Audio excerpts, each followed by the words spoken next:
नमस्कार दोस्तों, स्वागत है मेरे चैनल लेटेस्ट सॉल्व में। और हमारे साथ है रजनीश कुमार, ये मेरा मित्र भी है। हम लोग साथ में क्लासमेट रहे हैं क्लास 10 तक। और इनका सिलेक्शन हो गया है बीपीएससी 67th में, तो इनसे ही आगे जानेंगे, इनसे बात करते हैं। Rajnish, welcome to my channel और स्वागत है। और दर्शक को भी तुम हाई कर दो। हाँ, थैंक यू। ये हमारे दोस्त हैं अंकित, और हम लोग साथ में ही पढ़े हैं, एक साथ ही। और इसका सिलेक्शन जैसा हुआ तो ज्यादा डिटेल में यही बता पाएंगे इंट्रोडक्शन के साथ। तो रजनीश, अपना इंट्रोडक्शन दर्शक को दे दो। हाँ, इंट्रोडक्शन क्या, ये तो मैं मतलब कि पहली बार ऐसा मौका मिल रहा है कि इंट्रोडक्शन सब दे पा रहे हैं। तो मैं जो 10th DAV public school Bhagalpur से हुआ था, और हम दोनों साथ के क्लासमेट थे। और उसके बाद 10+2 वही सुबह गुरुकुल से, और उसके बाद ग्रेजुएशन दिल्ली यूनिवर्सिटी से किया। और प्रेजेंटली मैं पीएचडी चल रहा है भागलपुर यूनिवर्सिटी से। भागलपुर यूनिवर्सिटी से। ग्रेजुएशन आपका कब हो गया था? हाँ, तो ग्रेजुएशन मेरा 2015 में कंप्लीट हुआ था। और उसके बाद एक्सपीरियंस जर्नी अगर आप थोड़ा सा शेयर कर पाए अपने मित्रों तो के साथ। देखिए, सब जर्नी क्या गए, जो सबके साथ बीतता है वही मेरे साथ भी हुआ। कि जब शुरुआत में आए थे लगातार 2015-16 में देना है, 17 में निकाल के चले जाना है, ये एक सोच था। लेकिन पता ही नहीं था कि ये कितना गहरा समुद्र है, पैसिफिक ओशियन है कि अटलांटिक ओशियन। दोस्तों मैं बता दूं, जस्ट ये रॉ कन्वर्सेशन है, ना ही ये इंटरव्यू है, ना ही पॉडकास्ट है। एक मतलब एस्पिरेंट के तरफ से, और मतलब मैं भी कुछ एस्पिरेंट हूँ, और बाकी और जो एस्पिरेंट के सवाल है बस वो पूछा जाएगा। रजनीशा रॉ एस्पिरेंट है तो फ्रेंडशिप में ही बात होगा, बहुत कुछ ऐसा हम हाईलाइट नहीं कर रहे हैं कि ऐसा। तो आप जवाब दीजिए। हाँ, तो जब शुरुआत के लगा था नदी पार कर जाएंगे दौड़ के, है ही क्या। लेकिन जब घुसे तो पता ही चला, ये तो अगर आपको सही स्ट्रेटजी नहीं मिल पाता, सही चीज नहीं होता, तो बहुत लक नहीं फेवर करता है। तीनों चीज कहता है लक, लेबर, चांस, तीनों नहीं तो पता चला वो जो नदी आपके लिए समुद्र भी बन सकता है। फिर भी जैसे 3-4 लाइन में आपको ब्रीफ करना है कि ये मेरा अटेम्प्ट था, ऐसे हम क्रॉस किए, तो शॉर्ट में हाँ, तो शॉर्ट में ये कहेंगे कि मैं बीपीएससी का जर्नी जो है मेरे लिए, मैं 3 अटेम्प्ट लगातार मैं पीटी ही नहीं कर पाया। अपनी सच्चाई बताऊं, 64 में तो ऐसा ही। लेकिन ऐसा तो होगा ना कि पीटी का मार्क्स क्लोज रहा होगा, बहुत ही तो वो जानना पड़ता है कि पीटी नहीं हो पा रहा है। एक होता है कि जैसे 150 में आप 70 भी नहीं ला पा रहे हैं, तो मतलब क्लोज 64 जब मैं दिया तो मैं बहुत पीछे था मार्क्स, क्योंकि उसमें मैंने तैयारी करे ऐसे ही दे दिया था, जैसे कैसे तो फर्स्ट टाइम शुरू में दे देते हैं। लेकिन 65 सच में मेहनत करके दिया था, और उसमें 1 मार्क्स से नहीं हुआ था। मुझे लगा तो हो जाएगा, बाउंड्री पे थे, लगा तो हो जाएगा, और 1 मार्क्स से छट गया। 96 या 97 कट गया था, मैं 1 मार्क्स कम था। उसके बाद 66 और मेहनत किया उसके बाद कि इस बार तो फोड़ डाल, लेकिन फिर फूट गए, और इस बार और 3 मार्क्स से पीछे हो गए। 108 कट गया और 105 रहा। तो उसका हिम्मत नहीं पड़ रहा था कि अब आगे तैयारी करने, लगातार 3 जो पीटी हो जाता है, फिर से दूसरा कुछ करते, फिर लगा यार क्या कर रहे हो, इसमें ज्यादा ऑप्शन आपके पास नहीं बचता है। लेकिन साथ साथ हम प्लान बी भी लेके चल रहे थे, एमए किए नेट किए, साथ साथ चल रहे थे, तो एक ऑप्शन था मेरे पास प्लान बी। तो फिर उसके बाद 67 दिए, और उसका कट ऑफ 113 गया। भाग समझो कहिए, इसमें लक कहिए कि इस बार मैं क्रॉस कर पाया, मैं 115 आया था।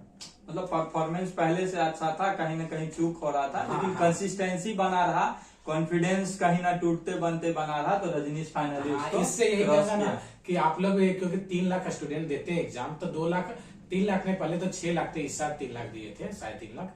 तो उसमें मान लीजिए अगर 5 लाख देते हैं और 4,90,000 छट गए, तो वो खराब स्टूडेंट नहीं है, वो सब ऐसे स्टूडेंट हैं, अगर उनका पीटी हो जाए तो दे में भी टॉप 100, टॉप 10, क्योंकि मैं जानता हूँ। और फाइनली जब ये आप सेलेक्ट हो गया, तो इनसे ही सुनते हैं कि किस पोस्ट पर सेलेक्ट हुए और क्या रैंक आया। हाँ, मेरा इस बार रैंक 125 रैंक आया है, और मेरा जो पोस्ट मिला है म्युनिसिपल एग्जीक्यूटिव ऑफिसर, क्योंकि मेरा चॉइस था, इसीलिए मैंने इसको प्रेफर किया हूँ। मैं इसको फर्स्ट 4 चॉइस में दिया था। दोस्तों आपको पता नहीं होगा, 68 बीपीएससी भी मेंस रजनीश कुमार लिख चुके हैं। इनसे जानते हैं कि फ्यूचर प्लान एक बार जब शुरू हुआ तो सारे होने लगा। पहले तो पीटी में जब 67 में, तो 67 भी हो गया, 68 भी हो गया, 69 भी। फ्यूचर प्लान क्या है? अब बीपीएससी के पोस्ट से मैं सेटिस्फाई हूँ। अब जो अटेम्प्ट मैं यूपीएससी में ही दूंगा, इससे मैं सेटिस्फाई हो गया हूँ। अब आते हैं कि हाँ रैंक 125 आ गया, तो पेरेंटल रिएक्शन क्या था, टीचर का क्या रिएक्शन था? पहले अपना रिएक्शन पेरेंट का, फिर टीचर का, जानेंगे तीनों। देखिए, सबसे पहले अपना रिएक्शन तो सच में कहे तो बहुत डर लग रहा था। जिस समय रिजल्ट आने वाला था, पहले पता चला था कि अब रिजल्ट भेज दिया गया है डाउनलोड होने के लिए। तो होगा कि नहीं पता नहीं, बहुत डर लग रहा था। क्योंकि पहली बार पीटी हुई, तो मेंस भी हुई, तो लग रहा था फाइनल हो ही जाए। लेकिन बहुत सारे को देखा थे नहीं होते हैं, लास्ट में छड़ जाते हैं, तो डर भी था। पीडीएफ में नाम देखने का वो। तो तभी पता चला, जा रहे थे का एक पता चला कि रिजल्ट आ गया, डाउनलोड करो। मैं सूरज जी कॉल की मतलब वो की आ गया महाराज। तो हम बोलते देखते हैं, सारा फोन को ऑफ कर दिए। आज तो थोड़ा सा वो हो जाता है। हाँ कि पता नहीं क्या होगा। फिर रिजल्ट देखे तो रजनीश कुमार नाम सर्च किए, 3-4 रजनीश मिल ही नहीं रहा था। फिर सोचे अच्छा हम बेस्ट प्रेफरेंस क्या दिए, एमईओ दिए, हम एमईओ ही सर्च करते हैं। मैं बेस्ट फॉर में था, एमईओ सर्च किया तो 12वां नंबर पर एमईओ मेरा था, 125 रैंक। तो फिर एकाएक खुशी हुआ कि चलो लगता है। पेरेंटल रिएक्शन अगर आप क्विकली जानना चाहें, पेरेंट का क्या रिएक्शन? पेरेंट का जैसे जाने तो नो डाउट सब खुश थे। बगल में जो पहले भैया थे उनसे बात हुआ, फिर पापा से हुआ, फिर तो दोस्तों के बहुत सारे फोन आने लगे, सारे से बात हुआ। सबसे खुशी तब हुई जब मैं डीएवी का प्रिंसिपल सर से बात हुआ, जो हमारे उस समय के प्रिंसिपल थे, नीरज सर। 2010 में क्लास 10 पास किया तो नीरज सर से, प्रिंसिपल। स्मिता मैम से बात हुई, आशुतोष सर से बात हुआ, और फिर मुझे अभी स्कूल भी बुलाया गया है। तो ये इसका सब तो बहुत अच्छा लगा, क्योंकि ये एक तमन्ना होती है, जो अभी उधर है उनको भी एक इच्छा होगी, हमारी भी एक इच्छा होगी। उन लोग का मेहनत अब जो बचपन से नर्चर किया, हम लोग का स्कूलिंग में सारा हेल्प एक कॉमन बात होता है। अगर सर लोग को ज्यादा खुशी होता है कि हमारा स्टूडेंट सेलेक्ट तो एक कॉमन था, बस वो हो गया। इसीलिए लगता है कि जो सिल्वर लाइन के उस साइड इस साइड कोई अंतर नहीं है, क्योंकि थोड़ा कुछ दिन पहले मैं भी यही सुनता था कि कैसे टॉपर्स का क्या होना चाहिए। तो हाँ, स्ट्रेटेजी वीडियो देखा करता है, जैसे अभी हम लोग देखा करता है, हम तो अभी बना भी रहे हैं रजनीश के साथ स्ट्रेटेजी वीडियो, ताकि मोटिवेशन मिल सके बहुत सारे एस्पिरेंट को, जो लेटेस्ट सॉल्व पे आपको देखने को मिल जाएगा। नेक्स्ट रजनीश हम लोग बात करेंगे कि हाँ ठीक है, आपका सिलेक्शन हो गया, पेरेंट रिएक्शन भी हो गया, स्ट्रेटेजी कर लेते हैं। जैसे कोई बोलता है कि 10,000 क्वेश्चन प्रीवियस लगा लेना, क्या तो मतलब स्मॉल में 2-3 लाइन में अगर स्ट्रेटेजी मैंने पीटी के लिए, चूंकि पीटी के लिए वर्क किया तो पीटी हो पाया, तो मैंने जो पीटी में फर्स्ट है उनके लिए मैं कहूंगा कि मैं टेलीग्राम चैनल को फॉलो किया था। ठीक है, डेली क्विजेस, डेली क्विज देता था। जैसे एक मेरा चैनल में जैसे बीपीएससी एग्जाम हंटर है, मुन्ना कुशवाहा सर का जो उनका है चैनल 50,000 उसमें भी मेंबर है, तो उनका देता था। फिर लेटेस्ट सॉल्व में स्टैटिक्स अपने दोस्त अंकित का करता था। ठीक है, तो ये सब था, तो लगातार करते हैं, मतलब डेली बेसिस पे आपको ना टेस्ट ज्यादा देना पड़ेगा। जब आप प्रैक्टिस मेक्स द मैन, एक बार जब आप बुक पढ़ लिए ना तो फिर कितना पढ़िएगा। बिल्कुल। और लगेगा एक चीज पढ़ते पढ़ते मन बोर, वही घटना चक्र, वही लूसेंट, वही स्पेक्ट्रम, पढ़ते पढ़ते मन जब बोर हो जाएगा, लगेगा आप क्या पढ़े। तो सबसे बेस्ट है टेस्ट मारते रहिए, आपका सबकॉन्शियस माइंड में जाते रहेगा। स्ट्रेटेजी बुक्स आपने क्या फॉलो किया, और साथ साथ अभी जो सिचुएशन चेंज हो रहा है, तो ब्रीफली मतलब लाइन बाय लाइन 5-6 लाइन में अगर इसको कंक्लूड। देखिए, पीटी के लिए मैंने क्या किया, मेंस के लिए क्या किया, इंटरव्यू के लिए तीनों बता देता हूँ शॉर्ट में। 67 के लिए ये है, उसका 68-69 हम लोग करेंटली चल। तो जो किया, पहले मैंने नो डाउट एनसीईआरटी को एक राउंड पढ़ा था, फिर सेकंड राउंड में थोड़ा बहुत नोट्स भी बनाया था, लेकिन फिर भारी भरकम लग रहा था एनसीईआरटी, लेकिन एक पढ़ लिया ताकि समझ आ जाए। खास करके 9, 10 और 11, 12 को थोड़ा सा देखना था। आप बायो छोड़ सकते हैं, 11, 12 उतना भी डीपली नहीं जाएगा, लेकिन हिस्ट्री तो करना पड़ेगा, ज्योग्राफी करना पड़ेगा आपको, एनसीईआरटी 11, 12, क्योंकि इसमें तो डायरेक्ट क्वेश्चन लाइन उठा के डाल दिया। अच्छा, 11, 12 है कि क्लास 6 से जो बोलता है ज्योग्राफी? नहीं, 6 से कीजिएगा, लेकिन 6, 7, 8 करने के बाद फिर 9, 10 में वो रिपीट ही होता है। रिपीट होता है, तो 9, 10, 11, 12 4 साल का मतलब मेनली 9, 10, 11, 12, 6, 7, 8 एक राउंड पढ़, क्योंकि आप 10th पास किए तो पढ़े ही होंगे, एक राउंड पढ़ेगा तो जल्दी हो जाएगा। 6, 7, 8 बस एक फ्रेश अप हो जाएगा। एक चाहे तो अपना शॉर्ट नोट्स बना लीजिए। हाँ, बिल्कुल, सबसे बेस्ट है। तो ये एनसीईआरटी कीजिए स्टार्ट, उसके बाद स्टैंडर्ड बुक तो आपको फॉलो करना ही पड़ेगा, जैसे हिस्ट्री के लिए स्पेक्ट्रम हुआ, लक्ष्मी कॉमन बुक है जो सारे करते हैं। पॉलिटी के लिए लक्ष्मीकांत है आपको। ठीक है, अब आपको बीपीएससी के लिए इकोनॉमिक्स भी पढ़ना होगा, जिसका 69 में क्वेश्चन आया था। अभी तक इकोनॉमिक्स को करेंट से इग्नोर किया जाता था पहले, लेकिन इस बार का जो इकोनॉमिक्स का क्वेश्चन था, एक तरह से यूपीएससी भांति क्वेश्चन था, तो उसके लिए भी आपको पढ़ना पड़ेगा। उसके तो मुन्ना सर का वीडियो देख लीजिए। ठीक है, मतलब इकोनॉमिक्स को अब जैसे बजट और सिर्फ इकोनॉमिक्स से काम नहीं चलेगा, कहीं ना कहीं न्यूज़पेपर से कनेक्टेड रह गए, और वीडियो मतलब उसका बेसिक टर्म्स इकोनॉमिक्स क्या है, उसमें कैसे हम लोग का यूज होता है। हम लोग पहले क्या था कि सिर्फ बजट और उससे क्वेश्चन आता था, तो इस बार कम्प्लीटली चेंज देखने को मिला। हालांकि मैंने भी एग्जाम दिया है, पर पता नहीं अब देखिए क्या होता है। देखिए, आप उसका बताइए मेंस में। देखिए, हम जो बता रहे हैं कोई ऐसा नहीं कि यही स्ट्रेटजी होगा, मतलब हमने जो किया था वो बता रहा हूँ बस। नहीं, बिल्कुल आप अपने स्ट्रेटेजी से चलिए, लेकिन जो स्टैंडर्ड बुक है, जो पाथ है, जो रोड है, वो तो देखिए, मेंस के लिए मैंने थोड़ा सा अलग किया था। मेंस पे हमको भरोसा था कि अगर एक बार पीटी हो गया तो मेंस कर लूंगा। मेंस के लिए मैंने ओनली आईएएस डेली सुनता था और उसका नोट्स लिखते जाता था। मतलब वही न्यूज़पेपर 1.5 पे लगा दिया, सुनते गया लिखते गया लिखते, उसको पढ़ो ना पढ़ो मतलब लिखना है ताकि सबकॉन्शियस माइंड में चले जाए। मतलब एडिटोरियल डिस्कशन, हाँ, चाहे वो daily खुद पढ़ के या किसी हाँ, चैनल को मैं ओनली देख आईएएस करता था फॉलो। आप पीडब्ल्यू ओनली आईएएस सब कहा या जाता है किसी उसको। और को भी मतलब हाँ, फॉलो किसी को करना भी चाहे कीजिए तो आप। एडिटोरियल पे मेनली हाँ, फोकस तो मैं वो करता था और फिर अपना कॉपी बांट दिया था, आईएएस के लिए अलग, सोशल इशू के लिए अलग, और फिर जो जो मेन होता था नोट्स करते जाता था। तो इस तरह से मैंने मेंस का किया। तो मेंस के लिए कोई बुक नहीं, सच बताएं मेंस के लिए कोई बुक नहीं। मेंस के लिए आप अपना नोट्स बनाइए। हिस्ट्री के लिए बना सकते हैं, बुक है। उसके बाद आईआर के लिए कोई बुक थोड़ी होती है, आईआर तो आपको बनाना होता है। सोशल इशू के लिए कोई बुक थोड़ी होती है, उसको नहीं, आपको वो तो बनाना जो है। अभी स्किल के लिए तो जो मतलब हाँ, जो न्यूज़ चल में रही है ना है, वो जो current हो गया। issue मेंस है। अब इंटरव्यू के लिए मैंने बता ही दिया कि हम लोग ग्रुप डिस्कशन किए थे, 4-5 मेंबर थे और उसी ग्रुप डिस्कशन से बेनिफिट बहुत हुआ और फाइनली 125 रैंक आया।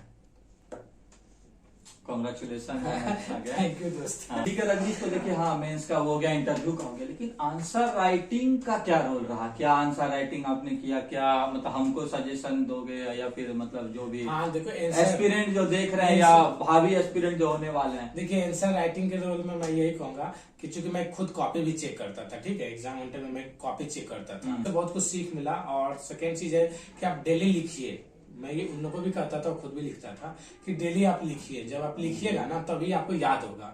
तो मैं क्या करता था, जब पीटी होने के बाद डेली 1.5 घंटा फिक्स कर दिया था कि लिखना है, और 2 टेस्ट से ज्वाइन कर लिया तो ऑनलाइन ही करता था। एक रिटेरिया का गया था और एक मतलब कि और एक चैनल का कर लिया था। और डेली मतलब सप्ताह में 2 दिन टेस्ट देना है 3 घंटे का, बाकी 1.5 घंटा फिक्स से लिखना है।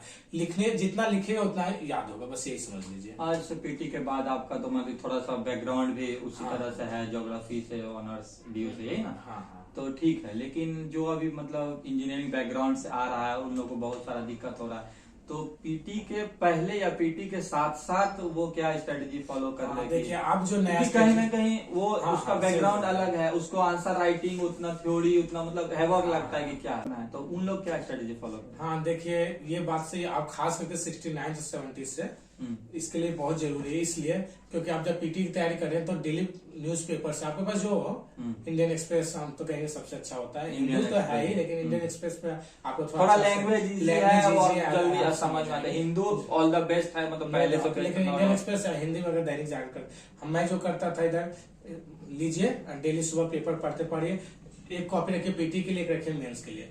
जैसे अभी एग्जाम्पल सिंपल बता देते हैं कि कोई भी बिल पास हुआ तो उससे पीटी भी क्वेश्चन फॉर्म होता है और मेंस का भी होता है। तो दोनों, जैसे फॉर एग्जांपल बिहार का ही लीजिए, ठीक है, तो कृषि रोड में 4 आया, ठीक है, तो अगर पूछेगा कि कब आया तो अप्रैल 2023 अगर लिखते हैं, ठीक है, तो ये हो गया आपका पीटी। लेकिन कृषि रोड मैप में क्या क्या था तो ये हो गया मेंस का क्वेश्चन। अगर पेपर में आया तो उसी को पीटी में और मेंस का लिख लीजिए। वैसे ही डेली बेसिस पर वर्क कीजिए तो आपको दोनों काम होते जाएगा। और जब महीना पूरेगा तो एक मैगजीन ले लीजिए, मंथली के लिए आप क्रॉनिकल फॉलो कीजिए, दृष्टि फॉलो कीजिए, कोई भी एक रख लीजिए। हिंदी मीडियम के हैं तो इंग्लिश है तो विजन कर सकते हैं, विजन या वही आप जो भी है। एक मंथली मैगजीन रखिए जो लगेगा जैसे बहुत दिन से नहीं पढ़ाया जाता या कुछ नहीं पढ़े तो मंथली मैगजीन उल्टा है, अरे हो गए, मतलब एक मन से सेटिस्फेक्शन हो जाता है कि हम पढ़ लिए बस। अच्छा, कोचिंग अगर हम कंपैरिजन वाला ऐसा मतलब जानकारी बस कि परसेप्शन ऑफ व्यू क्या है कि कोचिंग या सेल्फ स्टडी, इस पे मतलब क्या व्यू? कोचिंग जो है ना, कोचिंग का आपका जो है कि फायदा होगा लेकिन उसी करेंट ईयर में होता है। मैं जो कोचिंग लिया था लेकिन उतना बहुत फायदा नहीं किया, मेनली फायदा सेल्फ, क्योंकि जिस समय आप मान लीजिए आप लिए 2019 में कोचिंग, ठीक है, अब फाइनल सिलेक्शन आपका 2023 में होता है, तो 19 वाले बहुत सारे जो आपके करेंट होते हैं, आईआर होते हैं, पुराने हो जाते हैं। फॉर एग्जाम्पल देखिए, अभी मान लीजिए टसन चल रहा है, कुछ साल पहले इंडिया नेपाल का बहुत इशू था, अभी इंडिया चाइना का इशू है, हो सके कुछ दिन बाद इंडिया मालदीव का भी, वहां पर गवर्नमेंट चेंज हुआ है तो इंडिया मालदीव का इशू आपको सर ने वो पढ़ाया, इशू जिसमें पीटी पर वो मेंस देते वक्त इशू कुछ और रहा, तो क्वेश्चन तो ज्यादा उससे आएंगे। अभी G20 हुआ तो सारा क्वेश्चन G20 से एक्सपेक्टेशन होता है, वॉइस ऑफ ग्लोबल साउथ आया भी क्वेश्चन, तो उतना बहुत रिलेवेंट नहीं रह जाता। सेल्फ स्टडी और डेली बेसिस पर जो वर्क होता है ना वही रिलेवेंट मुझे मेरे अनुसार है कि आप अपना नोट्स बना के पढ़े। जिस तरह से क्वेश्चन बीपीएससी पूछ रहा है तो किसी कोचिंग का क्वेश्चन स्ट्राइक नहीं किया, पहले वो क्लेम कर देते थे कि मेरे से इतना आया, मेरे से उतना आया। अब सिंपल बोलते हैं एनसीईआरटी से आया, ये बुक से आया, तो कहीं ना कहीं कोचिंग का भी एक वो हो रहा है, क्योंकि यूपीएससी और बीपीएससी, मेरा भी मानना है और रजनीश शायद एग्री करेगा कि थोड़ा डीप नॉलेज रखने के लिए आपको स्लोली एंड स्लोली हाँ, सही बोल रहे हैं। कोचिंग उनके लिए फेवरेबल है जिनको क्या सिटिंग हैबिट नहीं है, उनको कोचिंग जाके एक हैबिट बनाना है, हमको पढ़ना है। जैसे लाइब्रेरी का चलन चला है कि वहां जाके पढ़ना है, अगर वैसे कहीं भी आप पढ़ सकते हैं सेल्फ स्टडी। लाइब्रेरी भी जाता था, कभी जाता हूँ फिर कभी नहीं जाते हैं। हाँ, लगता है रूम में ही अच्छा तो पढ़ाते कोचिंग हैं, एक वो हो फिर जाता है कि आप अच्छा। फीस भरे हैं तो मतलब मेंटल ब्लॉक तोड़ने के लिए नहीं पढ़ना है तो फिर हाँ, हाँ। लेकिन कहीं ना कहीं दिशा दिखाया जाता है। अगर आप खुद दिशा देख रहे हैं तो हाँ, मैं तो कहूँगा सेल्फ स्टडी ज्यादा बेस्ट है। मेरे में सब पूछेगा तो कोचिंग अब तो ऑनलाइन बहुत सारा वीडियो अवेलेबल है हर टॉपिक पे। ऑनलाइन आप देख लीजिए कि उतना पैसा खर्च कीजिए, ऑनलाइन वीडियो देख लीजिए और उस पर टेस्ट सीरीज दीजिए ना, टेस्ट में आप पैसा खर्च कीजिए, वो सबसे बेस्ट रहेगा। अच्छा, ये भी परसेप्शन है, मतलब हम भी सुनते हैं बहुत क्वेश्चन सुने कि स्टडी आवर्स क्या होना चाहिए, रूटीन फॉलो करना चाहिए करना चाहिए अपना वो सब बना के क्या स्टडी, मतलब ऐसे जनरल तुम्हारा क्या था और फिर कंपैरिजन नहीं होना चाहिए लेकिन एक जनरल परसेप्शन। देखिए स्टडी आवर पर पहले मैं भी कंफ्यूज, मैं भी टॉपर्स का जब वीडियो देखता था। हाँ। अरे वो तो 17 घंटा 6 घंटा किसी ने बोला, किसी ने 17 बोला, कि 14 बोला। और दोस्त में भी होता था, हम लोग 4-5 दोस्त थे, विक्की थे और 3-4 थे, विश्वजीत थे, सब दोस्त उसमें करते थे यार। राम मनोहर था, वो सब यार ये इतना पढ़ना चाहिए, इतना पढ़ो ना कि ये तो हम बोलते थे यार इतना पढ़ कैसे पाएगा 18 घंटा। तो टाइम आवर लगा देते थे कि टाइम आवर पढ़ के दिखाओ, तो पता चला 7 से 8 घंटा ज्यादा नहीं पढ़ पाए अगर टाइमिंग प्रॉपर लगा दिए तो मेरे से लगता है कि आप 7 से 8 घंटा टाइमर से पढ़ दे तो बहुत ही इनफ है। किसी कंपेयर में किसी बार 12-14 घंटा कंस्ट्रक्शन हो पाए। हाँ। पर कहीं ना कहीं हम लोग हाँ, ये कब होगा, डिस्ट्रैक्टेड ये माहौल कब में होगा, रहते हैं। होता है कब होगा बताते हैं। जब आपका मेंस लिखते हैं ना फ्लो राइटिंग, जैसे जब मेंस का टाइम आया तो उसमें आप 3 घंटे का एक शिफ्ट एग्जाम देके आए तो 3 घंटा उसके 5-6 घंटा पढ़ लिए तो उसमें आपको 10-12 जा सकता है। जब मेंस के समय आता है ना, जब आप राइटिंग करते हैं, लेकिन पीटी के वक्त 10-12 नहीं जा पाएगा, मेंस के समय वो जा सकता है क्योंकि मेंस में एक अलग ही कॉन्फिडेंस आ जाता है, एक अलग ही फ्लो बन जाता है जब आप लगातार टेस्ट लिखते हैं तो। और डिस्क्लेमर ये है कि ये पर्सनल व्यू है, इंटरव्यूअर जो भी है और सबका अलग अलग होता है, तो जो जैसे पढ़ रहे हैं अच्छे से आगे बढ़े। यहाँ जो बताया ऐसा नहीं कि 8 घंटा पढ़, किसी को अगर 14 घंटा भी है तो पढ़ सकता है कि जनरल परसेप्शन पे डिस्कशन हो रहा है क्योंकि इस पे बहुत सारा इशू क्वेश्चन आते रहता है। अलग अलग जगह भी मैंने कमेंट पढ़ा है कि कितने घंटे, तो जहां पर आप संतुष्ट हो जाएगा आज मेरा ये इतना हो गया तो वो घंटा ही सफिशियंट है। तो ना टाइम टेबल रूटीन और सिलेक्शन के बाद बहुत कुछ इजी होता है, बोलना नहीं होता है। लाइन के इस पार और उस पार का अंतर बस वो रिजल्ट तोड़ देता है, तो उसके बाद सब कुछ बदल जाता है। तो ऐसा कुछ नहीं है, सबको ऑल द बेस्ट और अब इंटरव्यू और आगे कंटिन्यू करते हैं। हाँ, डिस्ट्रैक्शन जो मतलब अभी के युग में है, जैसे हम भी थोड़ा सफर कर रहे हैं कि रील स्लाइडिंग हम फंस गए या हम शॉर्ट ज्यादा देख रहे हैं। मेरा तो थोड़ा सा यूट्यूब कंटेंट का भी काम है कि लेटेस्ट सॉल्व में मतलब स्टैटिस्टिक्स पढ़ाना, तो हम वीडियो जो बनाते हैं लेकिन कहीं ना कहीं हम भी उस चीज से हैं। तो डिस्ट्रैक्शन रिमूव करने के लिए आप क्या करते थे? देखिए नो डाउट आजकल रील्स का तो है जमाना है रील्स का। अब अभी मोबाइल में कभी टाइम बीत जाता है पता ही चलता है, 1-2 घंटे तो निकल जाता है। हाँ, तो होता है, सबके साथ होता है, मेरे साथ भी होता था ऐसा। तो इसके लिए मैं एक बार बहुत थोड़ा स्ट्रिक्ट होकर मैंने बताया भी है। दुनिया हम लोग सारा रील्स देख रहे हैं, तो हम यहाँ पर कंप्लीट इराडिकेशन तो बात नहीं करेंगे, जो कि पॉसिबल नहीं कि फोन हटा देंगे ये वो। तो मुझे तो पता है पर्सनल स्टोरी, रजनीश ने एक बार क्या किया था, फोन ही 10-15 दिन यूज नहीं किया था, कैश वैसा रख के छोटा मोबाइल। लेकिन कहीं ना कहीं सबके लिए पॉसिबल नहीं है, वो स्ट्रॉन्ग डिटरमिन्ड है रजनीश, तो ये कर पा रहा है। लेकिन रिडक्शन कैसे करेंगे, उसमें क्या अलग अलग चीजों का रोल रहेगा ताकि क्या है कि पढ़ाई में ज्यादा कंसंट्रेशन। हाँ, देखिए सही बात ये है कि आज के दौर पूरा तो एजुकेट नहीं हो सकते, हट सकते हैं क्योंकि अब तो पूरा ऑनलाइन का जमाना है। लेकिन कर क्या सकते हैं ना, मैं जो करता था कि एक टाइम फिक्स कर दीजिए कि हाँ इतना देर तक यूज करना है, इतने बजे यूज करना है मोबाइल को, मतलब पढ़ने के 2 घंटे बाद ही यूज करेंगे। चाहे कोई भी काम स्टार्ट करते ही काम करने के बाद ही मोबाइल यूज करेंगे। तो अगर एक टाइम फिक्स कर देते तो माइंड में अगर चला गया कि नहीं यूज करना है तो कर सकते हैं, लेकिन माइंड में पता नहीं तो सबकॉन्शियस माइंड में कितना टाइम लगा तो वो कर सकते हैं। अब मैं जनरली तो बहुत योगा मेडिटेशन करता हूँ, तो अगर आप लोग भी 5-10 मिनट कर सके तो योगा मेडिटेशन ये करते थे, और उसका क्या इम्पोर्टेंट, योगा मेडिटेशन में मतलब कितना मिनट का चाहिए? मैं तो अपना हॉबी भी योगा एंड मेडिटेशन का हॉबी जाती है, विशेष रूप से करते हैं लेकिन सबको फॉलो है तो मतलब हाँ 5 मिनट कर सकते हैं, 5 मिनट का। ये तो जॉब में जाने के बाद भी फायदा करेगा मेंटल पीस के लिए, जॉब के पहले भी जॉब के बाद मतलब कंसंट्रेशन पावर बढ़ाने के बाद की टाइमिंग बांध देते कि रील्स भी चलाना है, ये मतलब उतना नहीं हो डिसिप्लिन्ड पाता। लाइफ मतलब हाँ, लेकिन उतना होता नहीं थोड़ा है। बहुत नहीं होगा तो चलेगा, वो आगे वो तो पीछे आगे होता है। पीछे हो ही जाता है। किसी चीज में बोलने का तो strictness कुछ नहीं भी बोल रखना, दो, बिल्कुल। लेकिन सच्चाई ये है कि जो कुछ दिन पहले मैं भी वही करता था। ये रॉ कन्वर्सेशन का यही फायदा है, फिर से बता रहे हैं, पॉडकास्ट नहीं है, कुछ भी नहीं है, एक रॉ कन्वर्सेशन है। और इसके साथ साथ जो इन्फॉर्मेशन यहाँ से जा रहा है आप लोग कलेक्ट कर सकते हैं। रजनीश बात करेंगे कि 67 बीपीएससी हुआ, सिलेक्शन हो गया तुम्हारा, 68 बीपीएससी हुआ, पैटर्न चेंज, 69 बीपीएससी हुआ, पैटर्न चेंज, 78 बीपीएससी हो रहा है। तो कहीं ना कहीं स्टूडेंट में एक लगातार परसेप्शन चेंज होते जा रहा है पर ईयर।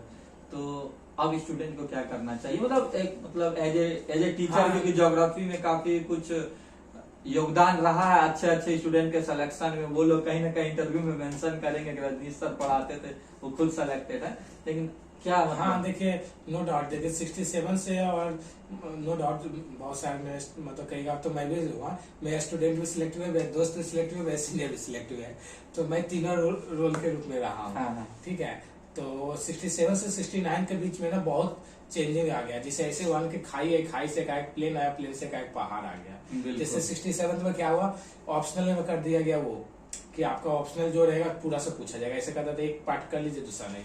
तो थोड़ा सा 68 में क्या कर दिया कि ऑप्शनल को ही हटा दिया, ऑब्जेक्टिव बना दिया क्वालिफाइंग।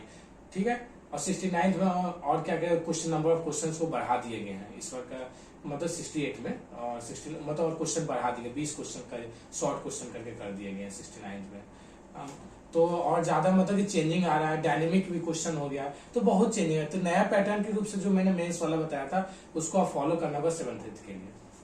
अच्छा, और अभी जैसे 69 बीपीएससी बहुत स्टूडेंट दे दिया, और बीपीएससी दो बार प्रोविजनल आंसर की ले आई, उसके बाद जिनको लग रहा है कि हाँ मेरा सिलेक्शन हो रहा है मेंस के लिए, तो हमारे चैनल पे देख, हमारा तो स्टैटिस्टिक्स का है तो उसमें अदर चीजों का नहीं आता है, लेकिन हम बहुत जगह एज एस्पिरेंट भी अगर कुछ पढ़ लिख देख रहे थे तो वहां देख रहे थे कि क्या क्या करंट अफेयर इशू का वो लोग अभी तैयारी कर सकते हैं, बिहार और नेशनल, जिस पे वो लोग IR सपेरी लोग, ये 5-6 टॉपिक अगर हम मेंशन कर देंगे वीडियो में। ठीक ठीक, देखिए तो अभी जो देंगे एग्जाम 69th वाला जो एग्जाम देगा उसके लिए पीटी जिससे आपका एग्जाम हुआ, ठीक है, पीटी से जस्ट पहले या 2 महीना पहले से जो जो करंट इशू चल रहा है, एग्जाम्पल के रूप में उन लोगों को मतलब अच्छा, तो आप मतलब अगर रिलेट करके बता सकते हैं कि ये 5-6 टॉपिक इंपॉर्टेंट है, बाकी अच्छा हाँ समझिए कि आप पार्टिकुलर टॉपिक पूछना चाहिए। हाँ, पार्टिकुलर टॉपिक। हाँ, एक तो G20 है, तो जैसे IR का पूछ रहे हैं, ठीक है, तो IR में जैसे नो डाउट अभी बहुत इशू चल रहा है G20, तो G20 बीत गया, तो उससे रिलेटेड अब क्या हुआ, अलग अलग देश के अलग अलग कंट्री का क्या हुआ, जैसे IR में अभी कनाडा वाला इशू चल रहा है। दूसरा मेरे तरफ से एडिशन रहेगा कि एक और इम्पोर्टेंट टॉपिक है, ब्रिक्स में 6 और कंट्री का जो एडिशन हुआ है, उसका क्या डेमोग्राफिक चेंज और ये सब होगा। देखिए इसका जो एग्जाम होगा ना दिसंबर में होगा, देखिएगा इसका एग्जाम 29-30 दिसंबर होगा, लेकिन 15 दिसंबर से पहले तक जितने भी अभी IR आएंगे, अभी तो अक्टूबर बीता, नवंबर बीतेगा, 15 दिसंबर वो टॉपिक तो रिपीट ही होते हैं, और मतलब 5-6 टॉपिक अगर डिस्कशन यहाँ वीडियो में हो जाएगा तो इन लोग को मतलब, तो ये हो गया IR 2 हो गया। हाँ, फिर पॉलिटी में आ जाइए। पॉलिटी में देखिए अभी नया इलेक्शन हो रहा है, ठीक है, 5 राष्ट्र में, तो इसमें 3-4 question role of regional party से पूछ सकता है, ठीक है, इलेक्शन कमीशन से टॉपिक पूछ सकता है, फिर वन नेशन वाले इलेक्शन से पूछ सकता है। तो इलेक्शन होने वाले तो इलेक्शन से रिलेटेड वर्क कर लीजिए, ठीक है।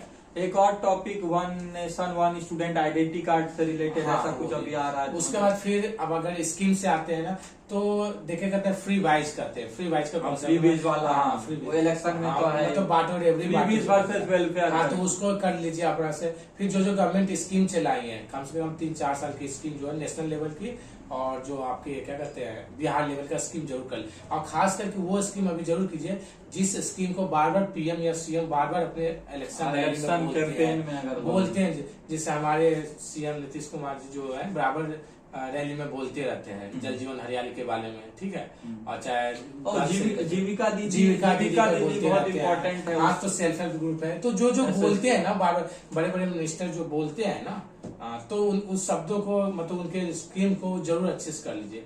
ये सब कॉमन स्कीम है, जब आप पढ़ेंगे तो आपको पता ही होगा। अच्छा, न्यू इंट्रोडक्शन ऐसे का हो गया, 67 में ऐसे राइटिंग नहीं था, 68 में ऐसे हो गया, 68 आपने दिया, ऐसे का लेवल देखा ही आपने, 69 में पता नहीं क्या क्या ऐसे पूछा जाएगा, वो 3 सेक्शन में पूछा जाता है, तो ऐसे का क्या रोल है सिलेक्शन में? हाँ देखिए, एसे का तो करना ही पड़ेगा क्योंकि अब एसे का भी एक और रोल हो गया, जीएसएम जीएस2 और एसे एक और मार्क्स का हो गया, ठीक है, 300 का। तो अब एसे देखिए, कुछ भी एसे दे, अगर आपको लिखने की विधि पता है ना, जैसे कैसे पता है, लिख रहा पर पत्थर, कोई भी ऐसा मुहावरा हाँ, लोकोक्ति अगर है तो उसके लिए कैसे कहा जाता है, और कुछ भी बिहार का जो लोकोक्ति होती है, कुछ भी जैसा जो कथन है, मतलब उस पिछले बार कुछ भी बोलते हैं जब, तो उसमें पार्टिकुलर ये नहीं कि वो आएगा तो नहीं लिख पाएंगे, जब लगातार आप प्रैक्टिस करते जाते हैं उस टाइप के से, तो कुछ भी मीनिंग समझ में आ गया, बस उसको एक्सप्लेन तो इसका सबसे बेस्ट तरीका है ना, बिहार का 40-50 मुहावरा रख लीजिए उस टाइप का, ठीक है। और उसके बाद जो भी विधानसभा विधान परिषद कहीं बोला जाता है ना, कुछ देखते बोलते बोलते मंत्री या कोई स्पीकर पिछले बार यूज करते हैं, लौड़ा हो या ना हाथी ना घोड़ा, ये वो कोई बला गया था, तो उससे एमएलसी ने यूज किया था, तो उस टाइप से कोई भी यूज करते हैं ना। अभी तो और इलेक्शन की रैली चलेगी, सब एक से एक यूज करें, तो वो टर्म देके लिखने की कोशिश कीजिए। ऐसे 50 यूपीएससी का ऐसे, हाँ पीवाईक्यू यूपीएससी वाला कर सकते हैं, लेकिन बिहार वाला में जैसे वुमेन का हो गया, बिहार में अल्कोहल बैन पे हो गया, ये सब हाँ ये कर सकते हैं। लेकिन इस बार बिहार का जो क्वेश्चन आया था ना, इस बार इस टाइप से नहीं आया था कि वुमेन हुआ, फ्लड हुआ, चाहे कॉमन कॉमन जो हम लोग इशू पॉवर्टी, ये सब कुछ नहीं पूछा था। इस बार थोड़ा ज्यादा ही डायनेमिक कर दिया था, इसलिए कोशिश कीजिए कि यूपीएससी वाला जो डायनेमिक क्वेश्चन पूछते हैं ना, उसको कीजिए, ट्रेडिशनल कीजिए क्योंकि वो तो करेंगे ही, लेकिन डायनेमिक पर काम कीजिए तो ज्यादा अच्छा रहेगा। जिसको कहते हैं अमूर्त, हमारे रवि जी बताते हैं अमूर्त।